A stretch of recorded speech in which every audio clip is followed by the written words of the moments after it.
परीक्षा में बार बार पूछे जाने वाले सभी प्रश्न है। इस एमसीक्यू में सभी इंपॉर्टेंट क्वेश्चंस लिए गए हैं, तो सभी लोग यह प्रैक्टिस लगाइए और देखिए आपके कितने क्वेश्चन सही हो रहे हैं। ये सभी क्वेश्चन प्रीवियस ईयर की परीक्षाओं से लिए गए क्वेश्चंस हैं, तो सभी लोग यह प्रैक्टिस लगाइए। और जो लोग वीडियो को लाइक नहीं किए तो लाइक कर लो, चैनल को सब्सक्राइब नहीं किया सब्सक्राइब कर लो, बेल आइकन भी क्लिक कर ले, जिससे आने वाले वीडियो आपको आसानी से मिलते रहे। निम्नलिखित में से अशुद्ध वाक्य कौन सा है? तो अशुद्ध वाक्य पूछा गया कौन सा? ऑप्शन ए कोयल पेड़ में बैठी है, ऑप्शन बी अंजना ने नई साड़ी खरीदी, ऑप्शन सी वसुंधरा बहुत सुरीला गाती है, ऑप्शन डी सुमेध आज छुट्टी पर है। तो सही उत्तर क्या होगा? सही उत्तर होगा ऑप्शन नंबर ए कोयल पेड़ पर में बैठी है। इसमें कौन सा अशुद्ध वाक्य है? तो कोयल पेड़ में बैठी है, ये जो है अशुद्ध वाक्य दिया गया है।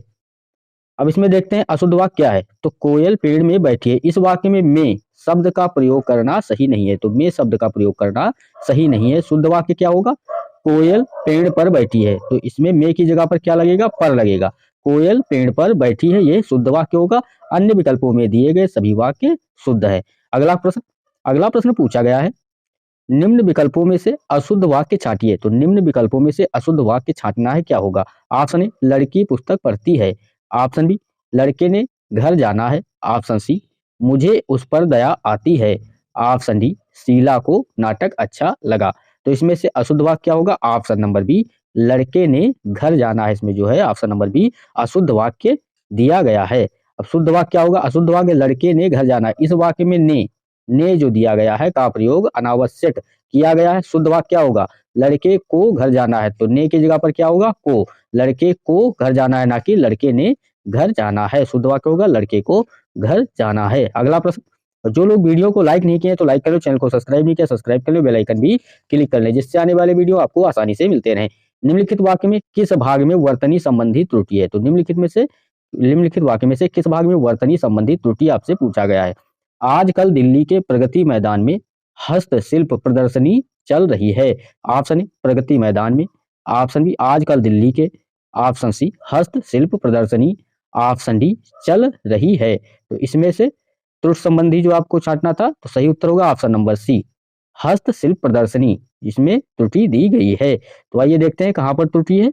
वाक्य, आजकल दिल्ली के प्रगति मैदान में हस्तशिल्प प्रदर्शनी चल रही है, वाक्य में हस्तशिल्प प्रदर्शनी में वर्तनी संबंधी त्रुटि है। सही वर्तनी क्या होगी? तो हस्तशिल्प प्रदर्शनी, इसमें जो ये प्रदर्शनी दिया गया था ये गलत दिया गया था, तो हस्तशिल्प प्रदर्शनी है ऐसे लिखा जाएगा, आपको याद रखना है। अतः सही वाक्य आजकल दिल्ली के प्रगति मैदान में हस्तशिल्प प्रदर्शनी चल रही है, ना कि प्रदर्शनी। इसमें क्या दिया गया था? प्रदर्शनी दिया गया था, इसमें क्या है? प्रदर्शनी चल रही है। तो सही वाक्य इसमें होगा आजकल दिल्ली के प्रगति मैदान में हस्तशिल्प प्रदर्शनी चल रही है, आपको याद रखना है। अगला प्रश्न दिया गया है, निम्नलिखित वाक्य के किस भाग में शब्द चयन संबंधी अशुद्धि है? हिंदी के प्रचार में बहुत बड़े बड़े संकट हैं, तो हिंदी के प्रचार में बहुत बड़े बड़े संकट हैं, ऑप्शन ए बड़े बड़े संकट हैं, ऑप्शन बहुत, ऑप्शन सी प्रचार में, ऑप्शन डी हिंदी के। इसमें से अशुद्धि आपको छांटना है, क्या होगा? तो सही उत्तर इसमें क्या होगा? सही उत्तर होगा ऑप्शन नंबर ए बड़े बड़े संकट हैं, ऑप्शन नंबर ए इसका सही उत्तर होगा। वाक्य दिया गया था हिंदी के प्रचार में बहुत बड़े बड़े संकट है, इस वाक्य भाग बड़े बड़े संकट में शब्द चयन संबंधी अशुद्धि है। सही वाक्य क्या होगा? हिंदी के प्रचार में आज भी बड़ी बड़ी बाधाएं हैं, ना कि बड़े बड़े संकट हैं। तो यहाँ पर क्या होगा? बड़ी बड़ी बाधाएं, इसका सही वाक्य बनेगा। अगला प्रश्न, विकल्पों में से निम्नलिखित वाक्यांश के लिए उपयुक्त शब्द चुने। तो विकल्पों में से निम्नलिखित वाक्यांश के लिए उपयुक्त शब्द चुनना है। जो इंद्रियों से परे हों, जो इंद्रियों से परे हों उन्हें क्या कहते हैं? ऑप्शन ए अतीन्द्रिय, ऑप्शन बी ज्ञानेन्द्रिय, ऑप्शन सी जितेंद्रिय, ऑप्शन डी कमेंद्रिय। तो सही उत्तर इसमें पूछा गया है, क्या होगा? सही उत्तर होगा ऑप्शन नंबर ए अतीन्द्रिय। सही उत्तर होगा ऑप्शन नंबर ए अतीन्द्रिय, इसका सही उत्तर होगा। शब्द और वाक्यांश, ज्ञानेन्द्रिय किसे कहते हैं? वाक्यांश उसके लिए क्या होगा? विषयों का ज्ञान कराने वाली इंद्रिया, उसे क्या कहते हैं? ज्ञानेन्द्रिय कहते हैं। जितेंद्रिय, जिसने इंद्रियों को अपने वश में कर लिया हो उसे जितेंद्रिय कहते हैं। कर्मेंद्रिय, काम करने वाली इंद्रिय उसे कर्मेंद्रिय कहते हैं, आपको याद रखना, ये भी पूछा जा सकता है।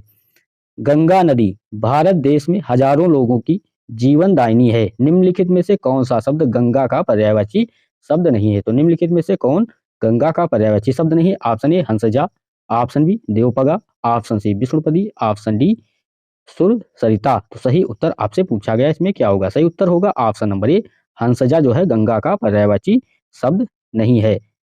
गंगा के पर्यायवाची शब्द कौन कौन से होंगे? तो गंगा के पर्यायवाची शब्द देव नदी, भागीरथी, मंदाकिनी, देवपगा, सुरसरिता, विष्णुपदी, स्वर्गापगा, त्रिगंगा आदि ये सब गंगा के पर्यायवाची है। हंसजा का अर्थ क्या होता है? सूर्य की कन्या या यमुना। तो हंसजा का अर्थ आपको याद रखना है, सूर्य की कन्या या यमुना। अगला प्रश्न, सिंह की सवारी सबके बस की बात नहीं है।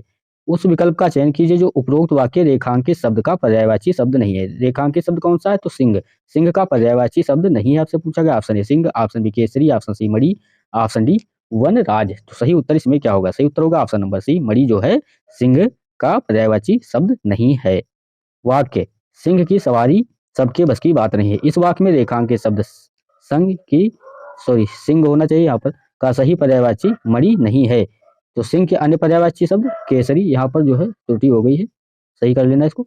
सिंह के अन्य पर्यायवाची केसरी, शेर, केसरी, मृगपति, पंचमुख, हर्षच, वनराज आदि सब सिंह के पर्यायवाची शब्द हैं। मणि के अन्य पर्यायवाची शब्द मणिक, मणि, मणिक्य, चंद्रकांत, सूर्यकांत, मणिक आदि सब मणि के पर्यायवाची शब्द हैं।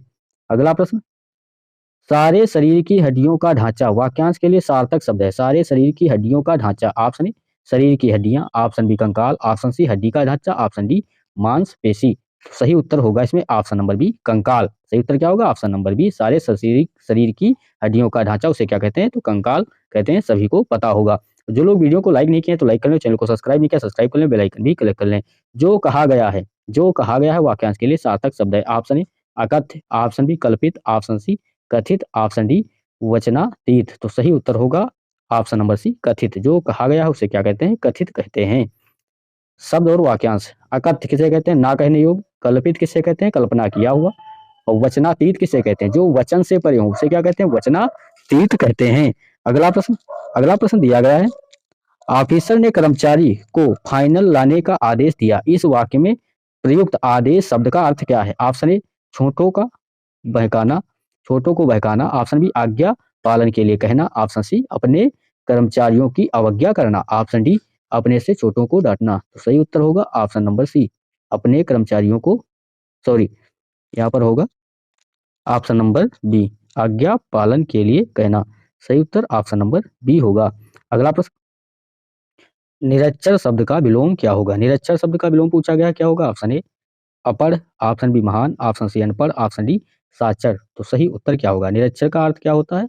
निरक्षर का शब्द का विलोम उल्टा पूछा गया है, क्या होगा? तो निरक्षर का विलोम होगा साक्षर। क्या होगा? साक्षर होगा। निरक्षर का अर्थ क्या होता है? निरक्षर का अर्थ होता है अनपढ़, साक्षर का अर्थ होता है पढ़ा लिखा या शिक्षित।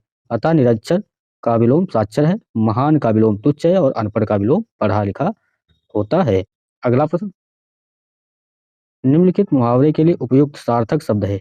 टका सा जवाब देना। क्या दिया गया है? टका सा जवाब देना। ऑप्शन ए साफ इनकार करना, ऑप्शन बी हिचकिचाना, ऑप्शन सी बहाना करना, ऑप्शन डी लालच देना।